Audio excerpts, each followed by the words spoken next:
Hello everyone, आप सभी का स्वागत है आपके अपने यूट्यूब चैनल सिग्मा एजुकेटर में।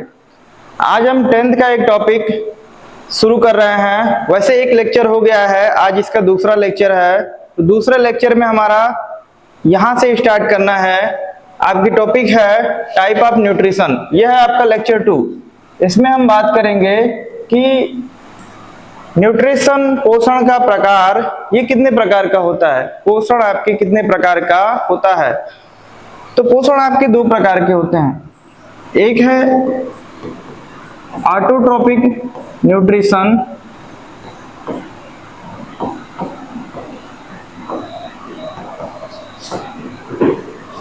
हिंदी में स्वपोषी पोषण,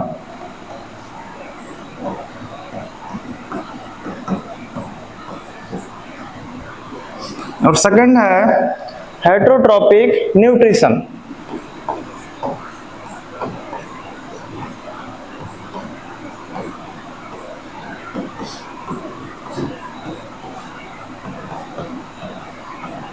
विषमपोषी पोषण।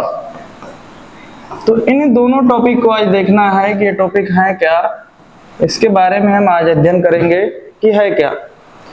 ऑटोट्रोपिक न्यूट्रिशन क्या कहलाता है, स्वपोषी पोषण क्या है।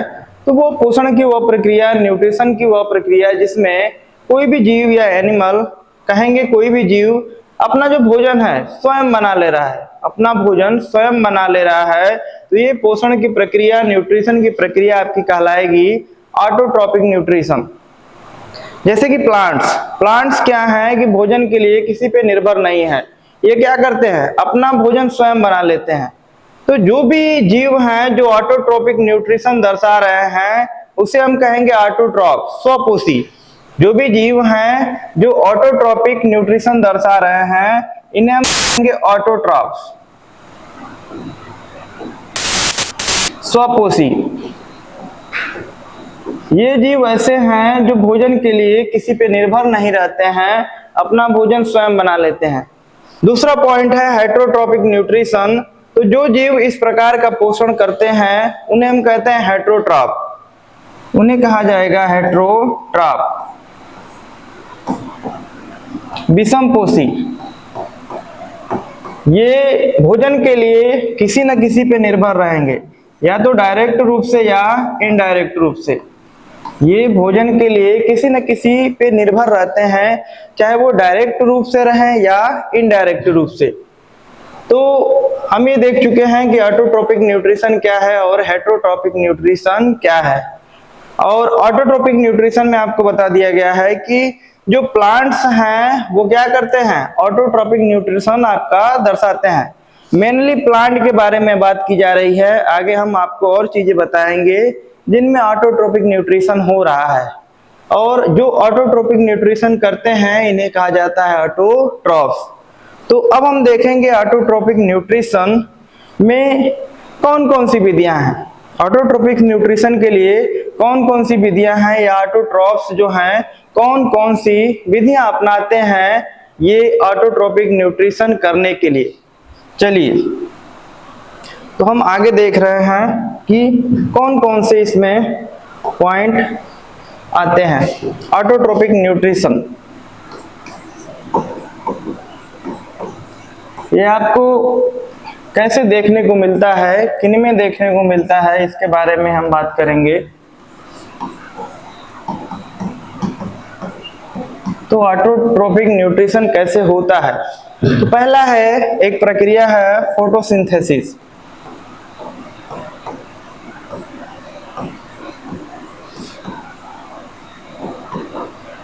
ये प्रक्रिया ऑटोट्रोपिक न्यूट्रिशन दर्शाती है, यानी कि जो भी जीव फोटोसिंथेसिस कर रहे हैं उनमें ऑटोट्रोपिक न्यूट्रिशन आपका होगा। और ये जीव क्या कहलाएंगे, ऑटोट्रॉप, स्वपोषी। फोटोसिंथेसिस प्रकाश संश्लेषण।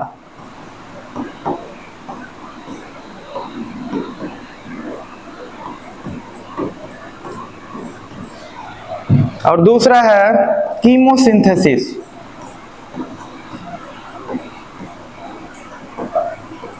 इसे कहते हैं रसायन संश्लेषण। तो ये दो प्रोसेस हैं जिनमें देखा गया है कि जो जीव हैं अगर इस प्रोसेस को अपना रहे हैं तो वो अपने भोजन के लिए किसी पे निर्भर नहीं है, वो अपना भोजन क्या करेंगे, स्वयं बना लेंगे, अपना भोजन स्वयं बना लेते हैं, वो किसी पे निर्भर नहीं रहते हैं, किसी पे निर्भर नहीं है, वो अपना भोजन स्वयं बना ले रहे हैं। जिनमें भी ये प्रोसेस हो रहा है, पहला प्रकाश संश्लेषण और दूसरा रसायन संश्लेषण, इंग्लिश में फोटोसिंथेसिस प्रक्रिया हो रही है और कीमोसिंथेसिस। तो जो भी जीव ये प्रक्रिया अपना रहे हैं वो अपना भोजन क्या करते हैं, स्वयं बना लेते हैं। ये जो प्रकाश संश्लेषण फोटोसिंथेसिस आपकी प्रक्रिया देखने को यहाँ मिल रही है, ये मोस्टली एग्जाम्पल आपको लिया जाएगा प्लांट में। मेन जो आपका एग्जाम्पल है कि मेन एग्जाम्पल क्या होगा, ये प्लांट। जो भी प्लांट हैं वो क्या करते हैं, फोटोसिंथेसिस की प्रक्रिया करते हैं, यानी कि ये अपना भोजन स्वयं बना रहे हैं, इन्हें भोजन के लिए किसी पे निर्भर रहने की जरूरत नहीं है। दूसरा प्रोसेस है कीमोसिंथेसिस, रसायन संश्लेषण। इसमें क्या होता है, ये रसायन संश्लेषण में क्या होता है, तो इसमें क्या होता है कि कुछ ऐसे जीव हैं, जैसे कि एग्जाम्पल के रूप में हम बता रहे हैं आपको सल्फर बैक्टीरिया।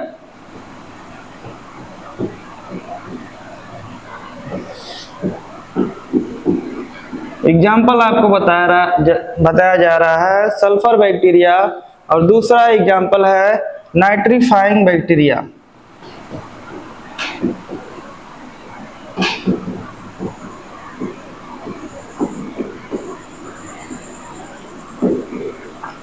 ये जो दो एग्जाम्पल हैं सल्फर बैक्टीरिया और नाइट्रीफाइंग बैक्टीरिया, ये क्या करते हैं कि रसायन संश्लेषण करते हैं।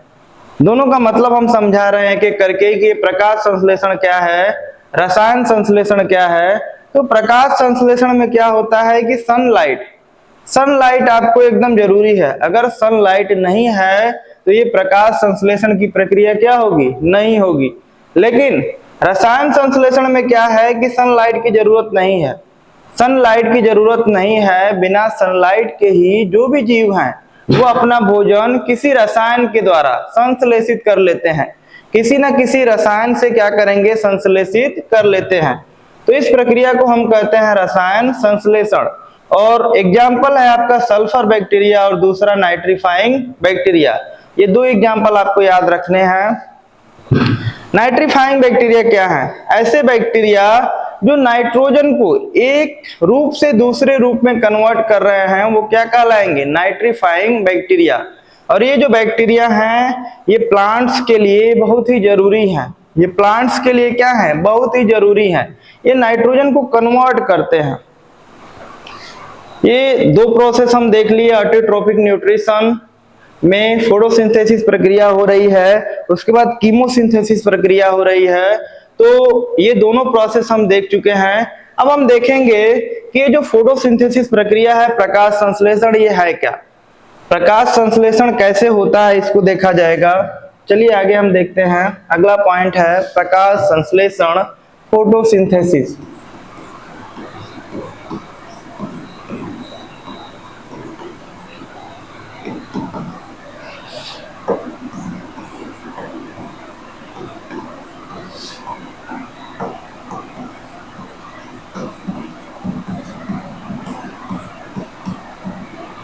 पहले तो आपको याद रखना है कि हम प्लांट को एक तरह से एग्जाम्पल मानकर इसे हम पढ़ रहे हैं कि जो प्रकाश संश्लेषण की प्रक्रिया है वो प्लांट्स में होती है। और प्लांट से हमारा मतलब है कि वो एक छोटा सा एल्गी हो सकता है या बड़ा सा कोई एंजियोस्पर्म का प्लांट है, हम दोनों को ही ले रहे हैं, सबको इसमें शामिल किया जाता है। कोई एल्गी हो सकता है आपका, या आपके बड़े पौधे एंजियोस्पर्म या जिम्नोस्पर्म, ये सारे इसमें आएंगे। तो प्रकाश संश्लेषण की प्रक्रिया में अगर हम एग्जाम्पल आपको दे रहे हैं तो प्लांट से मतलब हमारा है कि एल्गी से लेकर जो भी हैं ब्रायोफाइटा, टेरिडोफाइटा, जिम्नोस्पर्म और एंजियोस्पर्म, इन सबको हम शामिल कर रहे हैं। तो इनमें प्रकाश संश्लेषण की प्रक्रिया होती है। तो चलिए हम प्रकाश संश्लेषण, फोटोसिंथेसिस का मतलब पहले समझ लेते हैं कि है क्या। तो यहां से आप मतलब समझिए कि प्रकाश संश्लेषण। हम प्रकाश से किसी चीज का निर्माण कर रहे हैं, या कहेंगे कि हम जो लाइट एनर्जी है उसको कन्वर्ट कर रहे हैं केमिकल एनर्जी में। हम क्या कर रहे हैं कि लाइट एनर्जी को कन्वर्ट किया जा रहा है किसमें? केमिकल एनर्जी में। जो प्रकाशिक ऊर्जा है उसे रासायनिक ऊर्जा में कन्वर्ट किया जा रहा है, और ये प्रोसेस किसमें होता है? तो प्लांट्स में। आप प्रकाशिक ऊर्जा को किसमें कन्वर्ट कर रहे हैं? रासायनिक ऊर्जा में।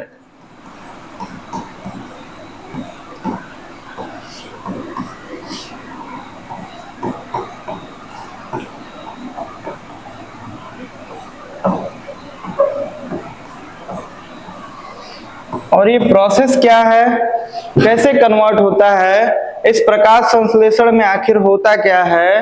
तो सुनिए, प्रकाश संश्लेषण की प्रक्रिया में क्या होता है कि जो पौधे हैं वो एनवायरनमेंट से कार्बन डाइऑक्साइड लेंगे, वो एनवायरनमेंट से कार्बन डाइऑक्साइड लेंगे और जड़ों के द्वारा अवशोषित जल लेते हैं। और ये करते क्या हैं कि सूर्य की प्रकाश की उपस्थिति में, सूर्य का प्रकाश इनको चाहिए और क्लोरोफिल चाहिए इनको। क्लोरोफिल की सहायता से ये क्या करते हैं कि ये ग्लूकोज का निर्माण करते हैं, या कहेंगे कि कार्बोहाइड्रेट का निर्माण कर रहे हैं।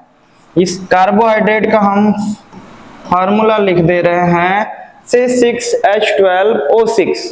होता क्या है कि C6H12O6 और ऑक्सीजन बनता है मेनली आपका, मेनली नहीं ये सेकेंडरी है, तो ऑक्सीजन का निर्माण होता है। अब हम इस रिएक्शन को थोड़ा कुछ कन्वर्ट कर रहे हैं, चेंज कर रहे हैं। होता क्या है कि ये जो रिएक्शन हो रही है, इस रिएक्शन में पानी की बहुत ज्यादा अधिकता है, पानी बहुत ज्यादा मात्रा में है। तो होता क्या है कि हम आपको दोनों तरफ पानी दर्शाएंगे, इस साइड भी और इस साइड भी, दोनों तरफ दर्शाने का मतलब है कि पानी की बहुत ज्यादा अधिकता है, तो जो वाटर है वो बच जा रहा है, रिएक्शन में यूज होने में जितना बच जा रहा है तो उसको हम दूसरी साइड लिख दे रहे हैं। और इस रिएक्शन को हम बैलेंस कर लेते हैं। तो यहाँ 6 कार्बन डाइऑक्साइड के कंपाउंड लगते हैं और रिएक्शन में 6 वाटर के कंपाउंड लगते हैं असल में, वास्तविकता में, लेकिन यहाँ पे दर्शाया गया है आपको 12, क्योंकि जो वाटर है यहाँ पर आपका ज्यादा मात्रा में है और प्रोडक्ट के रूप में आपको कार्बोहाइड्रेट का निर्माण होता है, और वो कार्बोहाइड्रेट है ग्लूकोज, और 6 ऑक्सीजन के कंपाउंड बनते हैं।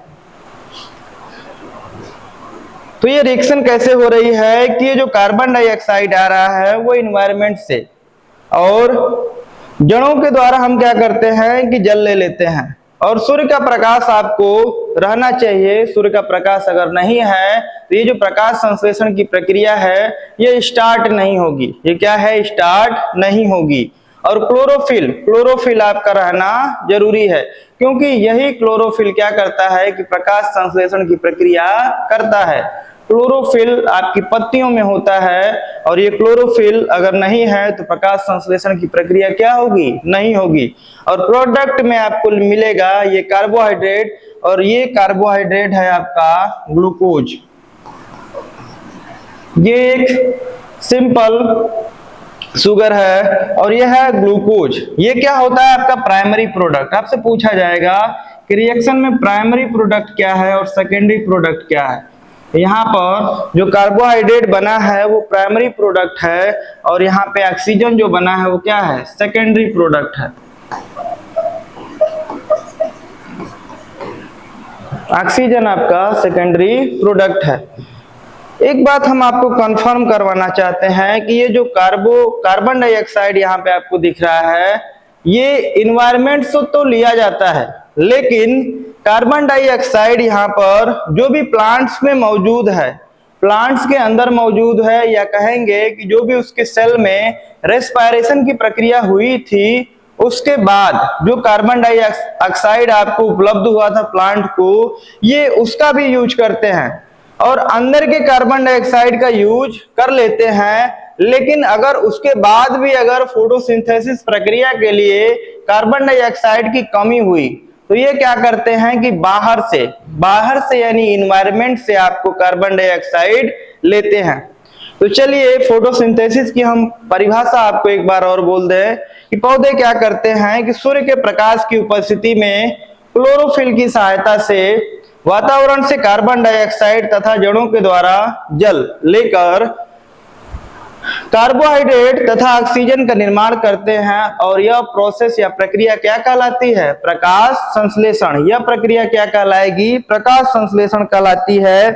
और इसमें होता क्या है कि प्रकाश संश्लेषण की प्रक्रिया हो रही है तो ऊर्जा की प्राप्ति होगी। ये जो कार्बोहाइड्रेट बना है ये किसमें यूज होगा? एनर्जी प्राप्त करने में। एनर्जी प्राप्त करने में यूज होता है, ऊर्जा प्राप्त करने में। ऊर्जा प्राप्त करने में।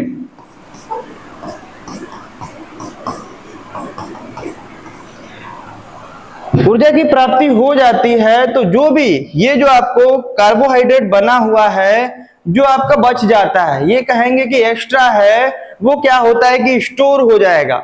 ये जो भी आपकी पत्ती है उसी में स्टोर हो जाता है। और स्टोरेज फार्म आपको याद रखना है कि स्टोरेज फार्म क्या है कार्बोहाइड्रेट का? वह है स्टार्च, मंड। किस फार्म में यह स्टोर होगा? तो यह है स्टार्च, जिसे हम कहते हैं हिंदी में मंड। तो ये आपको याद रखना है कि ये जो ग्लूकोज बन रहा है, ये कार्बोहाइड्रेट बन रहा है, तो सबसे पहले इसका प्रयोग होगा ऊर्जा प्राप्त करने में, एनर्जी प्राप्त करने में। लेकिन इसके बाद भी जो आपको ग्लूकोज या कार्बोहाइड्रेट यहाँ पर बच गया है वो स्टोर हो जाता है किस फार्म में? तो स्टार्च के फार्म में। ठीक है, ये किस फार्म में स्टोर हो जाएगा? तो स्टार्च के फार्म में। अब आगे हम ये बात कहेंगे कि प्रकाश संश्लेषण की प्रक्रिया होती कहां पर है। तो ये प्रकाश संश्लेषण कहां पर हो रहा है? तो पत्तियों में। ये कहेंगे पत्ती में। ये प्रोसेस हो कहां रहा है? तो पत्ती में होता है।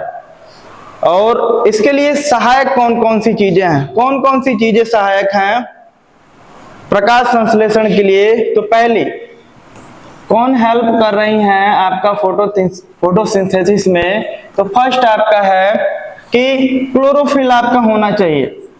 अगर ये नहीं है तो क्या होगा? प्रकाश संश्लेषण की प्रक्रिया नहीं होगी। दूसरा आपका स्टोमेटा, रंध्र। क्लोरोफिल तो पता है कि ये अगर नहीं है तो प्रकाश संश्लेषण की प्रक्रिया नहीं होगी।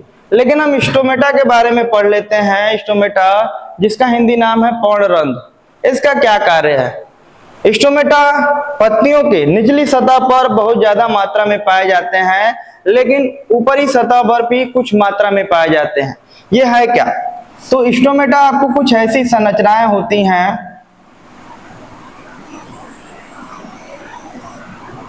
ये पत्तियों में कुछ इस प्रकार की संरचनाएं हैं।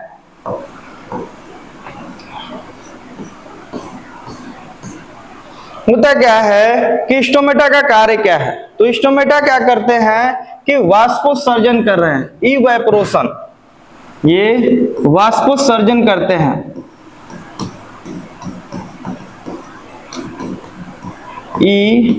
इवैपोरेशन। मतलब क्या है कि जो जल की मात्रा अधिक है उसे क्या करेंगे? प्लांट से बाहर निकाल देते हैं। एक्सेस वाटर को, एक्सेस जल को बाहर निकालना, किससे? प्लांट से। और दूसरा कार्य है कि एक्सचेंज ऑफ गैसेस, आदान प्रदान, गैसों का आदान प्रदान। और वो कौन सी गैसेस हैं? तो कार्बन डाइऑक्साइड और ऑक्सीजन। कौन सी गैसेस हैं? तो कार्बन डाइऑक्साइड और ऑक्सीजन। तो हम यहाँ बात कर रहे हैं कि जो प्रकाश संश्लेषण की प्रक्रिया में जो कार्बन डाइऑक्साइड गैस आ रही है वो कहाँ से आ रही है? तो इस स्टोमेटा के द्वारा। ये स्टोमेटा ही हैं जो क्या करते हैं, एनवायरनमेंट से कार्बन डाइऑक्साइड को पत्तियों में लाते हैं। और हम आपको दोबारा बता रहे हैं कि ये कार्बन डाइऑक्साइड प्रकाश संश्लेषण में यूज होगी। लेकिन इसके पहले क्या है कि जो कार्बन डाइऑक्साइड है वो प्लांट में रेस्पिरेशन की प्रक्रिया के द्वारा मौजूद है। रेस्पिरेशन की प्रक्रिया के द्वारा ये प्लांट में कार्बन डाइऑक्साइड मौजूद है। तो पहले हम यूज करते हैं कि जो रेस्पिरेशन की प्रक्रिया के द्वारा जो कार्बन डाइऑक्साइड मिली है पहले उसको यूज किया जाएगा। उसके बाद अगर अधिक, या कहेंगे अधिक नहीं, अगर कम पड़ रही है कार्बन डाइऑक्साइड तो उस कार्बन डाइऑक्साइड को हम बाहर से यानी कि एनवायरनमेंट से मंगाते हैं। और वो किसके द्वारा आ रही है, तो वो स्टोमेटा के द्वारा आ रही है। जो स्टोमेटा पत्तियों की निचली सतह पे बहुत ही ज्यादा मात्रा में होते हैं या थोड़ी मात्रा में पत्ती की ऊपरी सतह पर भी होते हैं। यहां तक हम ये देख लिए कि आपको ये भी बता दिए हैं कि जो फोटोसिंथेसिस की प्रक्रिया हो रही है वो किस में होती है, प्लांट्स में। और प्लांट्स में होती है, और प्लांट्स के किस पार्ट में हो रही है, तो पत्ती में। प्लांट के किस पार्ट में हो रही है, तो पत्ती में। इसके अलावा देखा गया है कि कभी कभी जो ऐसे स्टेम हैं जो बहुत ज्यादा हरे हैं, ग्रीन स्टेम है अगर, तो उसमें भी रेस्पिरेशन की प्रक्रिया होती है। रेस्पिरेशन नहीं, सॉरी, ये फोटोसिंथेसिस की प्रक्रिया होती है।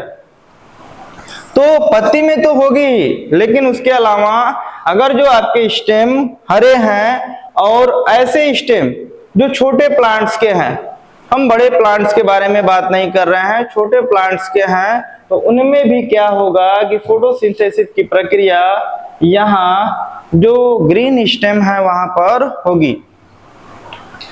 आगे ये देखना है कि ये जो फोटोसिंथेसिस की प्रक्रिया है इसमें कितने स्टेप होते हैं, या फोटोसिंथेसिस की प्रक्रिया कितने स्टेप में कंप्लीट होती है।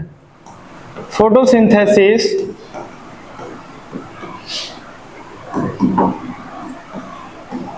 की प्रोसेस प्रक्रिया कितने स्टेप में होती है।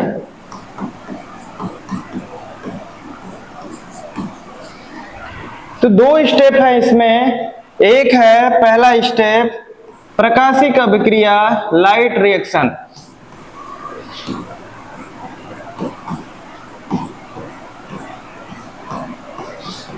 Light reaction.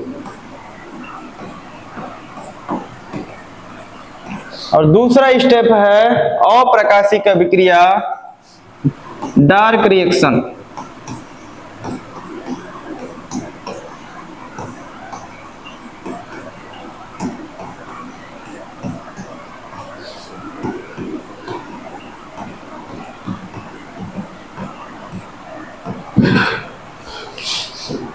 यहां तक लेक्चर 2 में यहां तक हम पढ़ेंगे कि फोटोसिंथेसिस की प्रोसेस में, इसके प्रोसेस में, या कहेंगे फोटोसिंथेसिस का प्रोसेस कितने स्टेप में कंप्लीट होता है। तो दो स्टेप हैं, एक है लाइट रिएक्शन, दूसरा डार्क रिएक्शन। इसके आगे का जो भी टॉपिक है वो हम अगले लेक्चर में पढ़ेंगे। तब तक के लिए आप सिग्मा एजुकेटर चैनल को देखते रहिए, वीडियो को शेयर करिए। धन्यवाद।